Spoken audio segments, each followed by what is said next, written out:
Čaute. Takže ja sa volám Matej Lonsko a chcel by som vám povedať, ako súvisia nápady s user experience designom.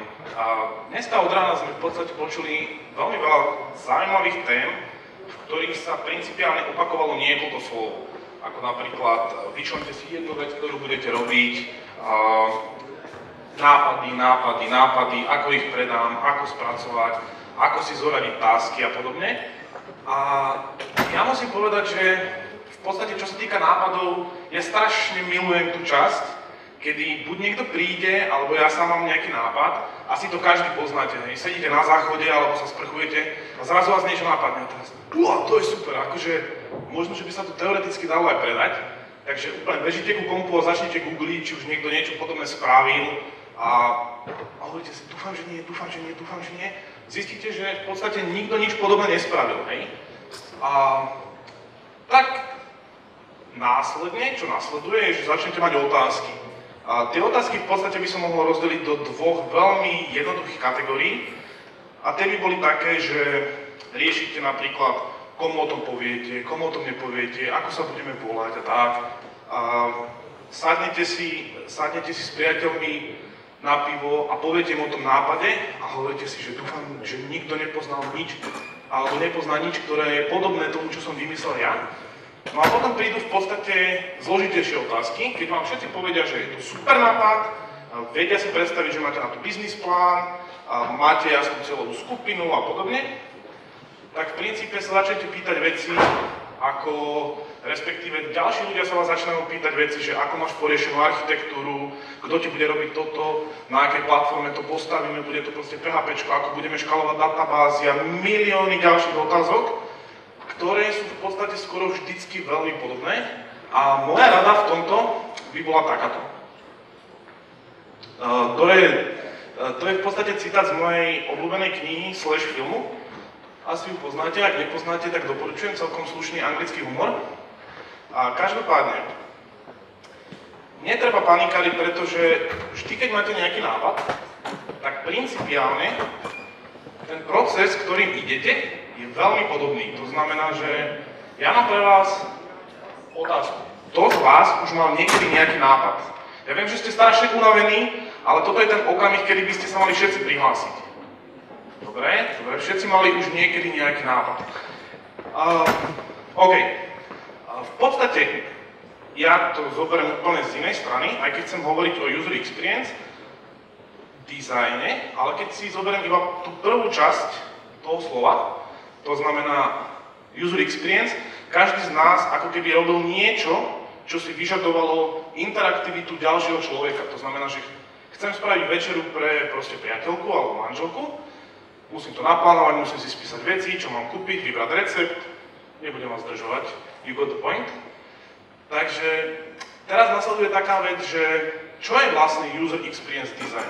Ako je veľmi krásna niekoľkostranová definícia na Wikipedii, nebudem vás obťažovať. Zároveň, keď si dáte user experience design do Google, tak dostanete neskutočné diagramy. A ja osobne som taký jednoduchší typ.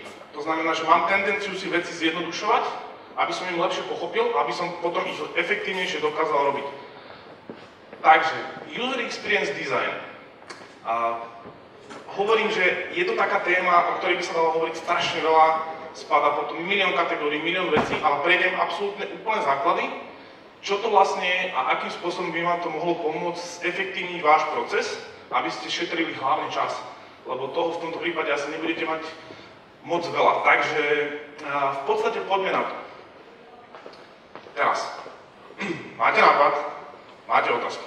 Ľahké otázky ste vyriešili, zostávajú vám ťažšie otázky. Budete sa stretávať s investormi, s kódermi, s dizajnermi, s marketermi a tí na vás budú úplne vrhať všetky termíny. Inak to má byť vtip. V princípe termíny ako wireframe, mockupy, MVPčko, CTAčka, všetky možné ostatné veci. A mne sa zdalo, že pomerne efektívna cesta, ako si to ja v mojej hlave môžem uložiť, je, že musím si v tom nejako spraviť poriadok. Čo sa robí kedy, v akej fáze, čo tam môžem použiť, prečo to je dôležité. A zistil som, že principiálne, vzhľadom na skúsenosti, by sa to dalo rozdeliť na 3 veľmi jednoduché body, ktoré si dúfam zapamätáte. Takže poďme na prvý. Zadefinujte si to. To znamená, ako budete sa čudovať, ale veľmi veľa ľudí má aj dobré nápady, ale presne nevedia, čo vlastne robia. Hej? To znamená, že ako vyjdete z tej sprchy, spravíte si nejaký základný research, potom sa stretnete s priateľmi, spravíte si nejaký ďalší research. Prosím vás, ako jedna fakt rada, môžete spraviť ďalšiu to-do labu. Áno, spraviť clear, nie je problém. Vždy je ako keby nejaký určitý priestor na zlepšenie nejakej súčasnej služby, ale ak by som vám poradil jednu vec, akýkoľvek nápad by to bol a nájdete konkurenciu, proste nech je len hoď trocha podobná, spíšte si výhody, spíšte si nevýhody, proste v čom sú iní, v čom sme my lepší, čo budeme robiť inak a podobne. Druhá vec je vlastne jedna. To znamená, toto je niečo, čo vám do budúcna môže ušetriť veľmi veľa energie, peňazí a zdrojov. Nakreslite si, napíšte si, zalopte si proste niekde na monitor tú jednu vec, ktorú budete robiť. Proste, poznáte Pinterest? Ticho, OK. Poznáte Facebook? OK. Poznáte Nokiu? OK. To znamená, že, a viete niekto, aký slogán má Nokia? OK. To je v podstate, akože, ja nechcem od vás, aby ste si povedali, že ideme predávať fúriky a nebudeme robiť nič iné, len predávať fúriky. Akože OK, akože môže byť, ale principiálne tá jedna vec, pretože budú za vami chodiť ľudia, budú za vami chodiť mentori, ktorí proste vám dajú 15 minút a budú vám hovoriť, že čo keby si tam pridal toto a zvážil si toto a čo keby sa to spravilo oranžové a čo keby si tam navrhol ešte nejakú inú feature a budeš robiť appku aj na mobil a bude fungovať aj na iPade. Milión otázok a vy to začnete zvažovať. Niektoré otázky sú relevantné, niektoré otázky sú menej relevantné, ale každopádne spomenulo sa to vo viacerých prednáškach. Zadefinujte si tu jednu vec, proste connecting people a do toho mi nesedia fúriky, vieš čo, ja nebudem robiť fúriky. Ďakujem za názor, je to fakt super. Nechceme robiť fúriky, pretože naša vec jedna je, že chceme robiť toto. Čo spadá do kategórie zadefinujte si to, ja som veľmi uvažoval, že budem používať viacero obrázkov, kde vám ukážem mindmapy, sitemapy, ako to krásne všetko vyzerá, ako to dáva úžasný zmysel. Ale potom som si hovoril, že ľudia majú tendenciu tie veci ako keby opakovať. A ja si myslím, že to najlepšie, čo v podstate sa opakovalo úplne vo všetkých prednáškach, nájdete si systém, ktorý vám bude fungovať. Mne napríklad funguje pero a papier, kde si sadnem, nakreslím si bublinky. Dobre, toto je tam moja jedna vec. Čo potrebujem na to, aby sa to stalo? OK, asi by som potreboval toto. Čo potrebujem na to, aby sa toto stalo? To je nejaký ako keby mindmap. Potom je tam sitemap a ja chcem povedať, že sami ľudia niekedy nevedia, čo presne čo znamená. Hej? Sitemap, niekto povie, že no to je to, keď na stránke máte výpis všetkých ostatných stránok. Niekto vám povie, že to je vlastne taká tá stromová štruktúra. Niekto vám povie to, niekto vám povie iné. Dôležité je, aby ste si v tejto fáze zadefinovali to, že toto je konkurencia, toto sú výhody, týmto sme iní, toto robíme. Proste si to nakreslite, fakt to pomáha, akože sľubujem, skutočne to pomáha. Nakreslite si to, čo sa má stať, kde sa má stať, ako získame ľudí, ako prejdeme sem, ako z tejto fázy do tejto, čo potrebujem.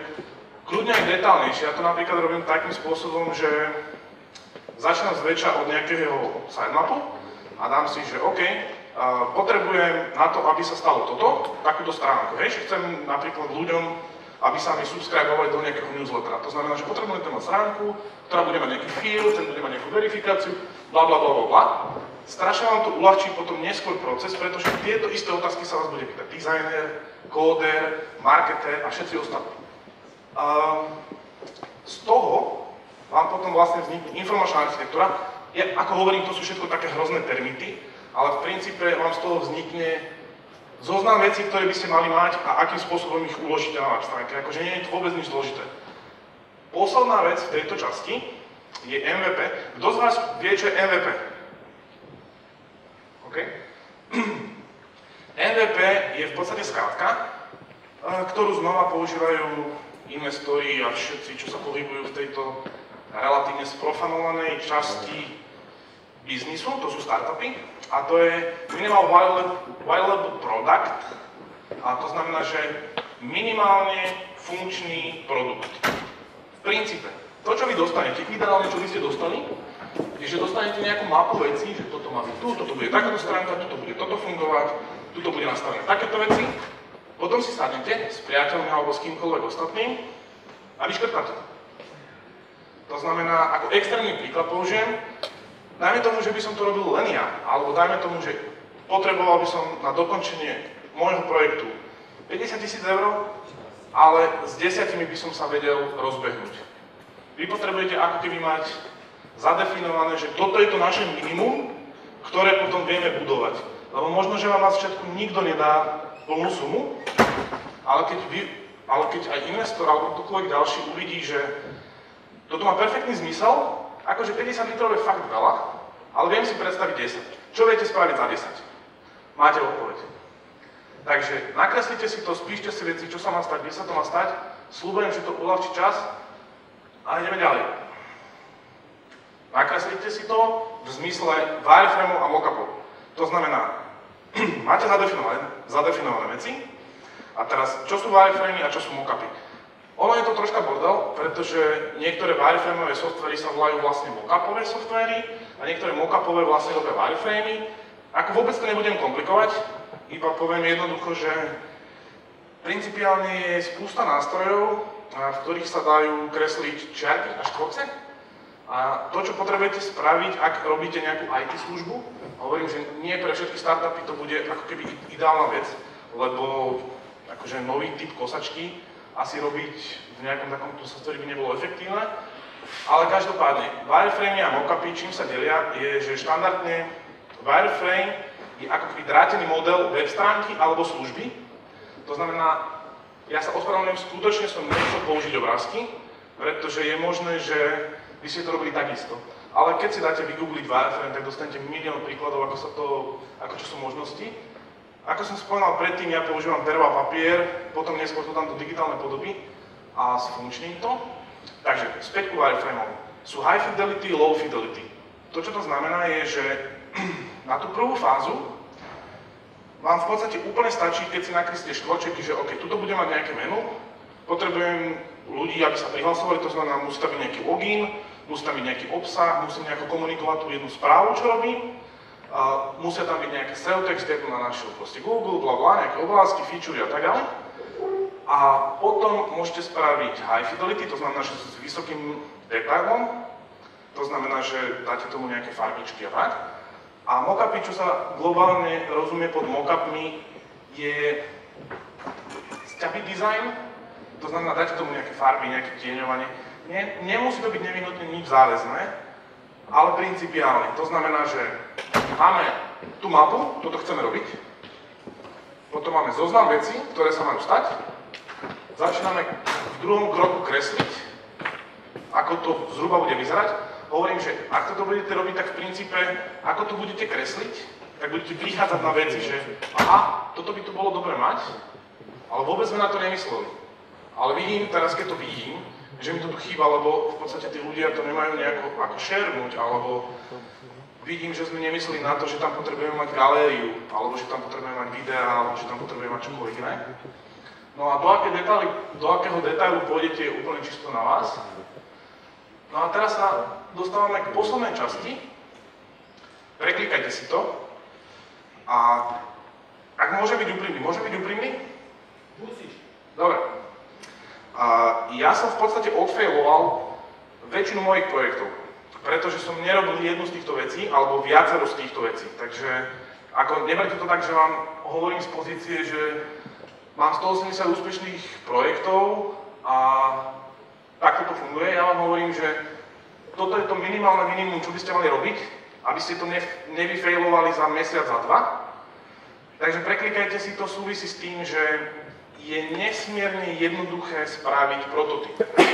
Ako ľudia si myslia, že ste na Startup Campe a dobre by bolo proste ukázať porote nejaký prototyp, teraz nezoženiete kóderov, pretože ho nezoženiete, ste na to v týme len traja, neviete si dať rady, proste trápite sa je dosť veľa jednoduchých návodov, ako robiť prototyp v Keynote alebo v PowerPointe. To znamená, že tie wireframey, čo máte nakreslené, takto bude vyzerať moja web stránka. Toto je tých 7 najdôležitejších stránok, ktoré potrebujeme spraviť, aby to fungovalo v rámci MVPčka. Jednu jedinú vec, ktorú potrebujete vedieť, je, kde akýkoľvek software má funkciu Go to next page. To je celé. Žiadne programovanie, žiadna veda, vôbec nič nejakým spôsobom náročné. To znamená, že otvoríte si PowerPoint, alebo si otvoríte Keynote, alebo si otvoríte na to nejaký software, ako Omnigraph alebo čokoľvek podobné. Nahádžete si tam tie vaše wireframey. Kľudne, ak ich máte nakreslené v zošite, tak ich nafotia, dáte si to tam ako obrázky. Ak nemáte ako keby zručnosť to kresliť, to je úplne v pohode. Spravíte si štvorček a poviete, že go to next page. Keď budete mať pod sebou 6 strán, alebo 6 slajdov, alebo 10 slajdov, že takto vlastne funguje ten projekt, tak v podstate to, čo to bude robiť, je, že poviete, že ty chod na stranu 4, keď kliknem tu chod na stranu 5. Vy exportujete si to ako jednoduché PDF-ko, čo umožňuje väčšina softverov. V podstate si dáte full screen, alebo si to otvoríte v browseri. Ak používate mockupy, to znamená, že je to sťavý dizajn, tak principiálne máte funkčnú vec, ktorá sa dá testovať, k tomu sa ešte vrátim, ktorú si môžete zhodnotiť, že je to skutočne to, čo chcem, aby to robilo, ako dostanú tí užívateľia tú informáciu, ktorú potrebujú dostať a podobne. V princípe, ak sa bavíme o jednoduchom projekte, dajme tomu, že idete vymyslieť Pinterest alebo Twitter, ten je relatívne jednoduchý, tak od bodu 0, že mám nápad v sprche, po to, že mám funkčný prototyp, rádovo môže byť 2 hodiny, 3 hodiny. To, čo potrebujete potom spraviť v tejto fáze je, alebo v podstate vo väčšine fáz, feedback. To znamená spätná väzba od ľudí, čo si o tom myslia, používali by to, ako potrebujú tam nejakú inú informáciu, dáva im to zmysel, ako je to uložené, ako očakávali by, že na tejto stránke by malo byť ešte niečo iné, s čím sme nerátali, keď, ako skutočne, keď som nechal ja sám preklikať niekoľko projektov ľuďom, pracoval som na takom jednom veľkom projekte, bolo nás tam asi 10, strašne šikovní ľudia. Navrhli sme to v podstate úplne špičkovo, strašne pekný dizajn, všetko bolo premyslené, mali sme na proste spísanú celú špecifikáciu, všetko bolo super. Zavolali sme si 10 ľudí, ktorí nevedeli, kde majú kliknúť. To znamená, že v priebehu pol dňa sme to museli všetko skartovať. Ale tým, že to bolo v podstate všetko spravené v Keynote, ako v inom softveri, ale principiálne len tak, že si to klikal, to tlačítko inak, keď robím wireframe, tak ich robím zväčša čierno-biele a to tlačítko, čo sa dá kliknúť, dám nejaké rúžové alebo tak a jednoducho, keď to sa prepínam, sorry, a jednoducho im poviem, že vieš čo, to, čo je rúžové, sa dá klikať, takže normálne si klikajú, vizuálne mozgu sa to správa, ako keby to bolo funkčné. No ale v podstate vytvoriť druhú verziu celého tohto projektu mi trvalo len 4 hodiny a zase som mal funkčný prototyp. Takže tým nechcem povedať, že by nebolo lepšie, keby ste mali web stránku rozchodenú, nahodenú na webe, naprogramovanú databázu, ošefovanú, linky, všetko. Akože je to super, ale skutočne celý point bol ten, že na to, či to je funkčné, či tomu ľudia rozumejú, či to budú používať, či mi niečo chýba, čo bude potrebovať dizajner, čo bude potrebovať kóder, mi skutočne doslova stačí maximálne pár hodín práce. Prečo? Prečo by som to mal robiť? Opäť som sa to snažil zhrnúť. Vedel by som vám povedať asi minimálne 40 dôvodov, prečo by ste to mali robiť, ale rozhodol som sa v podstate to dať do 3. Skutočne to urýchli proces. Veľmi jednoducho povedané, ak mám spraviť web stránku, iba CSS a HTML, že by nemala funkčnosť, asi vám je dostatočne jasné, že to nebude spravené rýchlejšie, ako keď to ja nakreslím v Keynote a pridám tam tlačítka. Šialené to zrýchli procesy, lebo máte okamžitú spätnú väzbu. Dobre, ďalší bod, vychytanie problémov. Presne tak, ako som hovoril, proste zistíte, že na ľuďoch, na známych, na rodine, na kamarátoch v závislosti od projektu, ktorý robíte, zistíte, že viete vychytať strašne veľa vecí, ktoré ste aj s dobrým úmyslom robili už od začiatku čo najlepšie, čo ste vedeli, ale jednoducho vás to nenapadlo, pretože do toho čumíte, ja neviem, 3 týždne. Takže v podstate veľmi rýchlo viete vychytať aspoň základné problémy, s ktorými by ste sa tak či tak neskôr stretli. A ako som hovoril, šialene rýchla spätná väzba. V podstate mám nápad, vylezem zo sprchy, nakreslím to, proste šláhnem to do Keynote, sfunkčním to, pol dňa a prídem jednoducho za Peťom, ktorý sa mi baví, alebo za kýmkoľvek z vás. Dobre, čo si myslíš? Daj si to full screen a preklikaj si. Aha, proste klik, to mi vôbec nedáva zmysel. Akože, môže byť, OK. Možno, že to bol človek, ktorý tomu nepochopil, alebo možno, že som ja niekde spravil chybu. Takže dúfam, že to celé dáva zmysel. A teraz je v podstate rekapitulácia, tým, že to nechcem moc zdržovať. A viete mi povedať, čo boli tie 3 veci, ktoré by ste mali zhruba robiť? Čo bola prvá vec? Connecting people, áno, správne. Takže čo bola tá prvá vec? Dobre, zadefinovať si to. Zadefinujte si, čo robíte, prečo to robíte, ako to idete robiť, blablabla. Tak to není veľa času. Druhá vec? Presne tak. To znamená, že nakreslíte si to, aj keď možno, že nemáte nejaké šialené dizajnerské schopnosti, že si poviete, ale ja nie som dizajner, ani neviem v ničom robiť. Ak viete robiť vo Worde, tak si to viete nakresliť, nie? Tam ide principiálne o overenie funkčnosti tej veci, či sa správa, ako sa má správať a či robí to, čo by ste chceli, aby robila. Lebo často veci v hlave vyzerajú troška inak ako na papieri a keď dáte veci na papier, tak to jednoducho veľmi rýchlo vykliruje veľa vecí, o ktorých ste si mohli myslieť, že no akože myslel som si, že toto je poriešené, ale teraz vidím, že to není poriešené. A ako som hovoril, skôr či neskôr by sa vás to tak spýtal kóder, dizajner, marketer, investor, niekto sa vás to určite skôr či neskôr spýta. A posledná vec, preklikajte si to a otestujte si to. A toto je pár softverov, ktoré môžete používať, je ich asi tak 1 000 000. V princípe by som povedal, že sú softvery, ktoré sú offline, to znamená, že sedíte v posteli, máte pustený nejaký Big Bang Theory a potom si kreslíte, to je napríklad Omnigrafa. Alebo ak si poviete, že dobre, ja potrebujem feedback od môjho kolegu, tak principiálne potrebujem to držať online, čo mne napríklad niekedy nevyhovuje, pretože to stále potrebujem mať buď v kompe alebo v telefóne. Tak, ale keď potrebujete kolaboráciu, sú veľmi slušné nástroje, ktoré sú online, ktoré sú doslova niektoré aj free. A potom ako keby ešte vec, ktorú by som poradil, že ak by ste sa zamýšľali nad tým, že budete mať ďalšia možnosť je, že sú online nástroje, ktoré vám umožňujú kresliť jednoducho, ktoré vám umožňujú robiť to, že prepájate stranu 1 so stranou 4, tak vám umožňujú robiť to, že budete mať automaticky možnosť spraviť responsive design, to znamená, že na rôzne zariadenia, to je tiež možnosť. A je tam ešte aj možnosť, že niektoré z týchto nástrojov majú aj versioning. To znamená, že ja teraz robím jednu verziu, upravím to proste Fero, uložím mi druhú verziu a tak ďalej. To znamená, že čo sa týka features, offline, online, versioning, komenty a responsive design, to je v princípe v základe všetko, čo podporujú tieto aplikácie. Hovorím, že vyskúšajte to, dajte tomu šancu, iba si to nakreslíte. Ja chodím po startup víkendoch a si hovorím, že máte to nakreslené? Takže v podstate, v princípe, to je to. Ďakujem.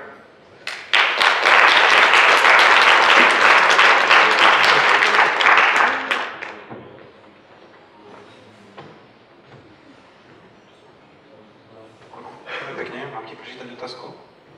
Tá bola odpovedaná v predchádzajúcom slajde. Výborné. Matej Locko, ďakujeme pekne.